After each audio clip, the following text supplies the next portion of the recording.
Saudara-saudariku yang terkasih dalam Kristus, selamat berjumpa kembali dalam Renungan Harian Katolik di hari Selasa, 9 April 2024. Pada hari ini kita akan bersama-sama mendengarkan dan merenungkan firman Tuhan dari Injil Yohanes bab 3 ayat 7 sampai 15. Dalam nama Bapa dan Putra dan Roh Kudus. Amin. Tuhan bersamamu dan bersama rohmu. Inilah Injil Tuhan kita Yesus Kristus menurut Yohanes. Dimuliakanlah Tuhan. Dalam percakapannya dengan Nikodemus, Yesus berkata, "Janganlah engkau heran, karena aku berkata kepadamu, kamu harus dilahirkan kembali. Angin bertiup kemana ia mau, engkau mendengar bunyinya, tetapi engkau tidak tahu dari mana ia datang atau kemana ia pergi. Demikian halnya dengan tiap-tiap orang yang lahir dari roh." Nikodemus menjawab, katanya, "Bagaimanakah mungkin hal itu terjadi?" Jawab Yesus, "Engkau adalah pengajar Israel, dan engkau tidak mengerti hal-hal itu? Aku berkata kepadamu, sesungguhnya kami berkata-kata tentang apa yang kami ketahui, dan kami bersaksi tentang apa yang kami lihat. Tetapi kamu tidak menerima kesaksian kami. Kamu tidak percaya waktu aku berkata-kata dengan kamu tentang hal-hal duniawi.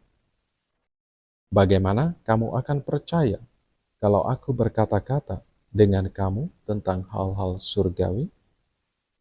Tidak ada seorang pun yang telah naik ke surga, selain Dia yang telah turun dari surga, yaitu Anak Manusia. Dan sama seperti Musa meninggikan ular di padang gurun, demikian juga Anak Manusia harus ditinggikan, supaya setiap orang yang percaya kepadanya beroleh hidup yang kekal. Demikianlah Injil Tuhan.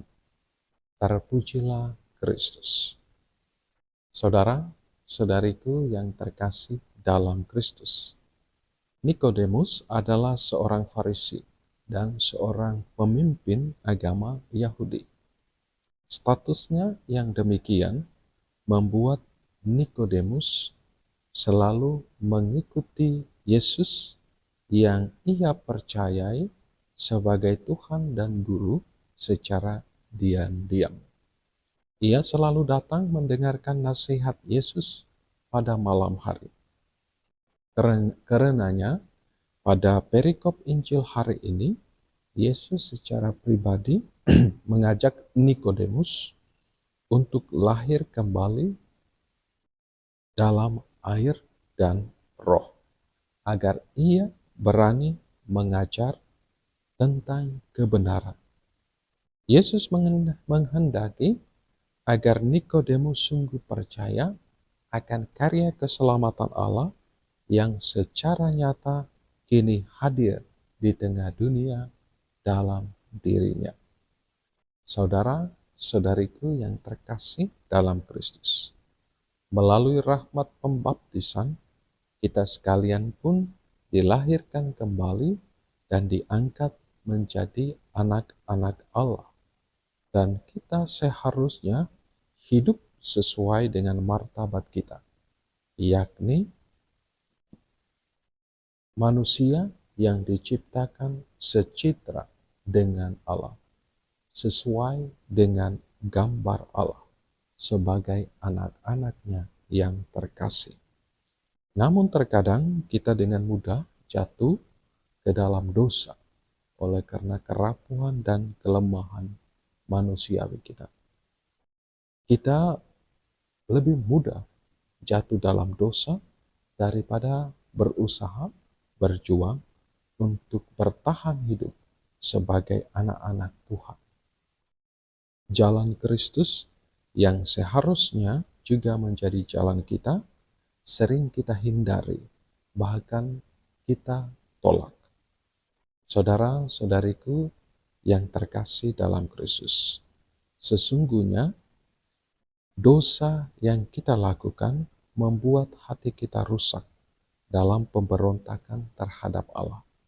Oleh karena itu, pembaharuan hidup kita tidak hanya dengan menyesali dan meninggalkan dosa-dosa yang kita lakukan, melainkan juga membaharui hati yang rusak. Itulah yang Tuhan Yesus maksudkan ketika Ia berkata bahwa seorang harus dilahirkan kembali untuk dapat diselamatkan.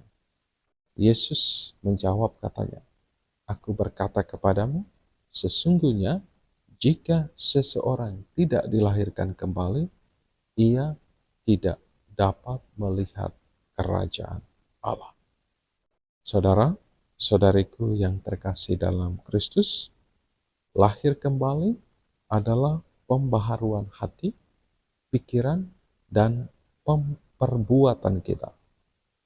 Dilahirkan kembali selanjutnya harus nyata dalam perbuatan-perbuatan baik bagi sesama di sekitar kita. Peduli kepada tetangga yang berkesusahan dan siapa saja yang kita jumpai. Berbagi kasih dan melayani dengan tulus dan tiada henti ada dari hal-hal yang kelihatan sederhana kepada mereka yang sungguh-sungguh membutuhkan, merupakan wujud nyata dari kelahiran kita kembali sebagai anak-anak Tuhan. Saudara-saudariku yang terkasih, marilah kita terus membaharui diri kita dalam kerapuhan dan kelemahan manusiawi kita untuk terus bertumbuh menjadi anak-anak Tuhan. Berkat Tuhan beserta kita sekalian. Bapa, Putra, dan Roh Kudus. Amin.